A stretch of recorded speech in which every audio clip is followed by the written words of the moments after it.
Ya, Assalamualaikum dan selamat pagi kepada semua pelajar yang dikasihi sekalian.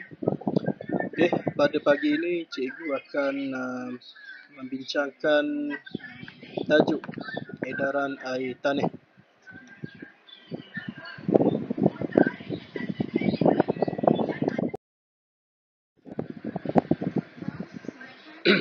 Okey, hasil pembelajaran kita pada hari ini ialah yang pertama, mentakrifkan konsep edaran air tanah. Yang kedua, menerangkan komponen edaran air tanah. Dan yang ketiga, menghuraikan faktor yang mempengaruhi edaran air tanah. Edaran air tanah. Air bawah tanah merupakan satu bahagian penting dalam edaran hidrologi. Komponen infiltrasi dan perkolasi adalah proses-proses yang menyumbang kepada air bawah tanah. Air bawah tanah merupakan sumber air tawar yang terbesar di dunia, lebih besar dari jumlah gabungan semua sungai dan tasik yang terdapat di permukaan bumi. Di bawah permukaan bumi terdapat kira-kira 2 juta batu padu air bawah tanah, iaitu 70 kali ganda daripada semua isi padu air yang terdapat di dalam sistem tasik di dunia. Okey, konsep pergerakan edaran air tanah. Edaran air tanah merujuk kepada pergerakan air dalam semua bentuk, sama ada dalam bentuk cecair atau wap yang menggunakan tanah sebagai medium laluannya. Pergerakan air bawah tanah mengalir melalui liang-liang tanah dan rekahan tanah, termasuk juga lapisan-lapisan batuan. Air ini mengalir dari kawasan tinggi ke kawasan rendah di bawah pengaruh graviti.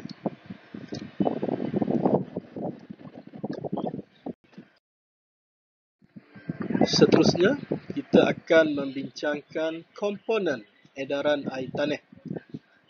Secara umum, komponen edaran air tanah terbahagi kepada 7.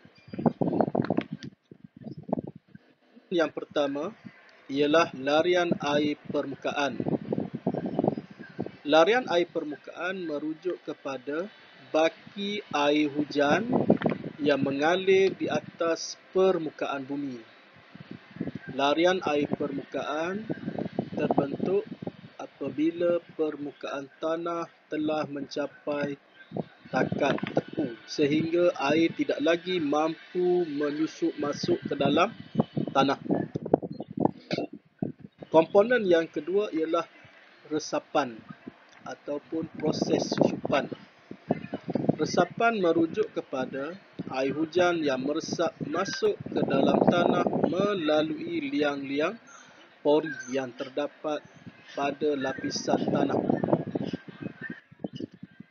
Komponen yang ketiga merujuk kepada aliran air bawah tanah. Aliran air bawah tanah merujuk kepada pergerakan air di dalam lapisan tanah melalui liang-liang pori tanah yang halus. Komponen yang ketiga ialah simpanan air tanah. Simpanan air tanah merujuk kepada air yang disimpan di dalam lapisan tanah atau lapisan geologi. Yang kelima merujuk kepada keporosan. Keporosan ialah satu faktor yang melihat kepada liang-liang pori atau rekahan ataupun alur-alur halus yang terdapat pada lapisan tanah atau geologi. Contohnya, tanah pasir mempunyai kadar keporosan yang tinggi kerana mempunyai liang-liang pori yang lebih banyak dan besar berbanding tanah liat yang mempunyai liang pori yang lebih kecil dan halus. Komponen yang kelima ialah ketelapan. Ketelapan merujuk kepada kadar resapan batuan atau geologi di sesuatu kawasan. Contohnya, batu kapur mempunyai kadar ketelapan yang lebih tinggi berbanding batuan igneous. Dan komponen yang terakhir, iaitu komponen yang ketujuh, ialah aquifer.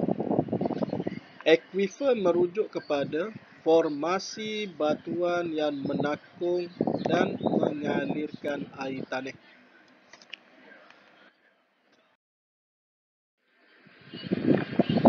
Seterusnya, kita akan melihat faktor-faktor yang mempengaruhi edaran air tanah.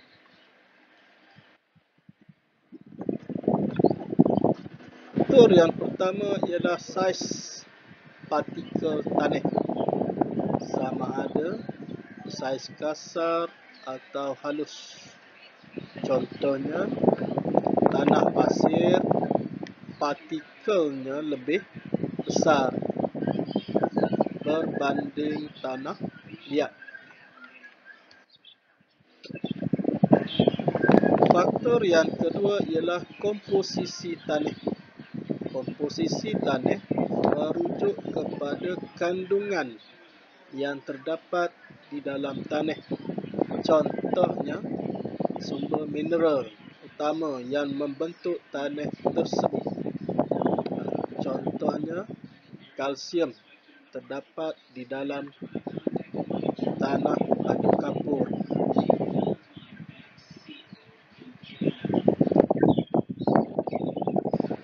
Faktor yang ketiga ialah struktur tanah. Struktur tanah merujuk kepada susunan ataupun bentuk-bentuk rekahan yang terdapat pada lapisan tanah. Sama ada susunannya terbentuk secara mendatar atau secara menegak.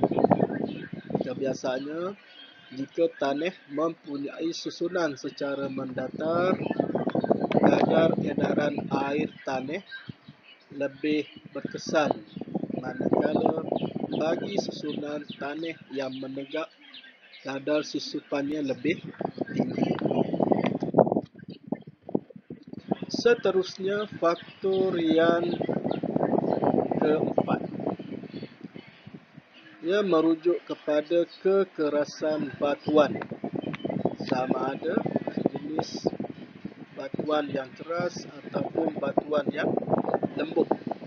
Batuan yang keras akan memperlahankan edaran air tanah berbanding batuan yang lembut. Contohnya, batuan igneous kurang ataupun memperlahankan larian edaran air bawah tanah berbanding batu kapur. Dan yang kelima, ketelapan batuan. Ketelapan batuan merujuk kepada kemampuan sejenis batuan untuk menyerap ataupun untuk membolehkan air mengalir melaluinya. Ia bergantung kepada saiz liang pori yang terdapat pada batuan tersebut.